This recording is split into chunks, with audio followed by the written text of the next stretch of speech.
Ouais, ça c'est bon. Voilà, c'est bien comme tu m'as un témoin. Ouais, c'est bien, c'est ça. Ouais. C'est pas ce qu'on recherche. C'est parfait.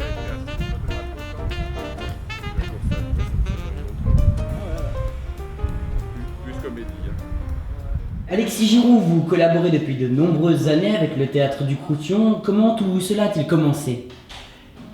Alors, eh bien, je me souviens très bien, c'était en 1999. Je reçois un coup de téléphone d'Olivier Dupéret un dimanche soir, et lui me demandait si j'avais la possibilité de remplacer un comédien qui était tombé malade, parce qu'ils allaient jouer La femme du boulanger une semaine après. Donc pratiquement une semaine après, c'était le dimanche et ils jouaient le vendredi. Donc j'ai eu 4 ou 5 jours pour apprendre le texte. Fallait assurer. Et puis voilà. Et c'est comme ça que c'est parti en 1999. En 2000, je ne suis pas venu parce que j'avais quelque chose à faire d'assez sérieux dans la vallée de Bagne. Et puis en 2001, je suis revenu, rebelote, pour faire un remplacement de nouveau à Pagnol. Et puis alors après, l'année suivante, Olivier m'a demandé de faire une adaptation. C'était une adaptation on est tombé sur Don Camillo. C'est comme ça que c'est parti. Alors j'ai fait 1 ou 2 adaptations, Les Misérables, deux Don Camillo différents. Et puis après, on a fait carrément des créations avec Léonard de Vinci, avec Grant Dixens. Et j'en oublie peut-être, mais le dernier en date, c'était il y a 5 ou 6 ans, le Bienvenu chez les Valaisans. Voilà. D'accord. Quelles sont les difficultés inhérentes à ces grands spectacles d'été? Alors, évidemment, des difficultés, elles sont et pour l'auteur et pour le metteur en scène. Je pense par exemple à, comme ça se joue en été, la nuit il est relativement tard, donc il y a toute une première partie qui se joue sans lumière.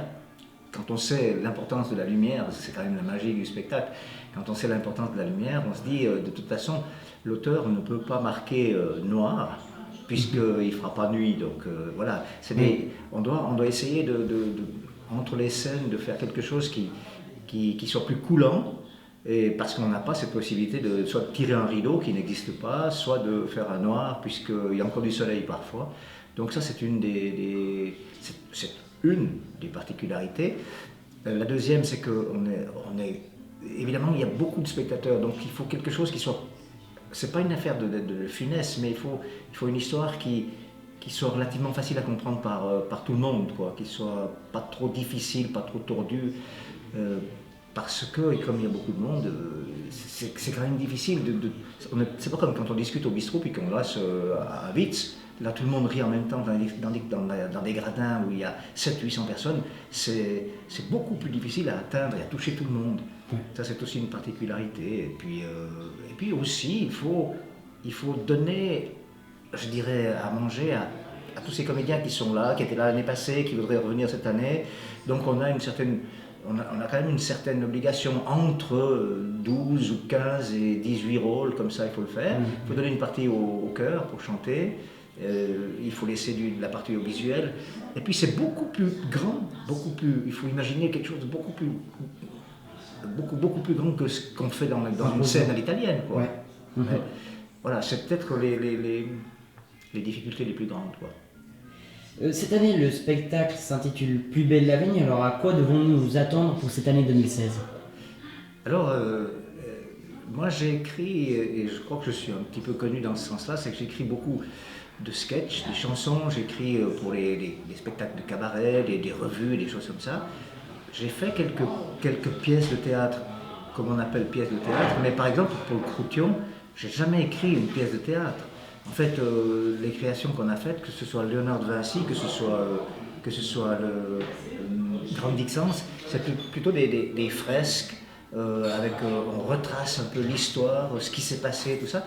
C'est pas proprement parler une pièce de théâtre avec un départ, avec des personnages qu'on commence à connaître, qui évoluent, et puis des rebondissements, des couacs, voilà, tout ce qui fait le charme de la vie et les difficultés de la vie. Et cette année, c'est précisément une véritable pièce de théâtre qui va prendre le spectateur au début, la première scène, et qui va le mener par le bout du nez jusqu'à la fin, jusqu'au dénouement.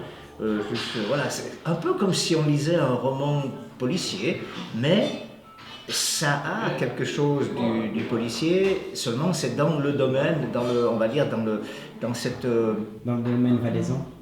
de la viticulture, du vin, et puis voilà, comme ça. On est dans les vignes en fait, mais c'est une fiction qui se passe dans les vignes. D'accord. Et puis, plus belle la vigne, il s'agit d'une écriture originale. Participez-vous à toutes les étapes du processus de création? Ah ben, c'est une chance que j'ai cette année par exemple, parce que la dernière fois que j'ai écrit pour le Croution, c'était il y a 7 ou 8 ans. À ce moment-là, j'étais encore enseignant, donc j'avais mon travail pratiquement à plein temps. Donc je me contentais, c'était déjà pas mal, je me contentais d'écrire. Et là, puisque j'ai le temps et aussi l'envie, parce que c'est vraiment, c'est savoureux, c'est drôlement gratifiant, je veux dire, de partir de zéro, puis d'arriver à une première, en espérant que les spectateurs soient contents. Mais de participer à toutes les étapes, c'est-à-dire celle de l'affiche, par exemple, être là quand on prend des photos dans les vignes, pour les affiches, avoir son petit mot à dire, participer aussi à l'élaboration des décors, avoir une vue sur les décors, dire attention ici, il ne faudrait pas qu'il y ait quelque chose qui nous gêne, j'aimerais bien avoir un ou deux tonneaux ici, enfin bref, participer même au choix, je dirais, à la distribution, comme on l'appelle, c'est-à-dire au choix des comédiens qui vont jouer, qui vont interpréter les rôles. Et j'irai même plus loin parce que je suis en train si on veut, dans un premier temps, j'ai jeté le scénario. On imagine une dizaine de pages, comme ça, j'ai jeté le scénario par écrit, et puis j'attends un tout petit peu avant de passer en écriture dramaturgique pour savoir qui jouera vraiment tel ou tel rôle. Je parle surtout des rôles principaux, parce que quand même pas, on peut pas faire c'est pas du prêt-à-porter qu'on va faire, c'est du sur-mesure. Donc on ne pourra peut-être pas faire du sur-mesure pour tout le monde. Les rôles secondaires, comme l'adjectif le dit, sont secondaires, mais pour les rôles principaux, je veux savoir qui va les interpréter comme ça. Parce que là, je les connais pratiquement tous, quoi, ceux qui vont jouer cet été. Alors, c'est savoir qui on mettra où. Ouais. Mais c'est ça qui est passionnant finalement. Puis c'est aussi passionnant et enrichissant de participer à tout ça, comme ça, d'élaborer tout ça avec Olivier Dupéret. Avec Olivier Dupéret, là, je crois qu'on se complète bien. En tout cas, c'est vraiment, vraiment bien parti. Moi, je me réjouis, quoi. Plus belle la vigne, pardonnez-moi, c'est le spectacle qui va être présenté par le Croution en 2016. Vous en êtes l'auteur. Merci d'avoir participé à cette interview et puis à une prochaine fois. Merci.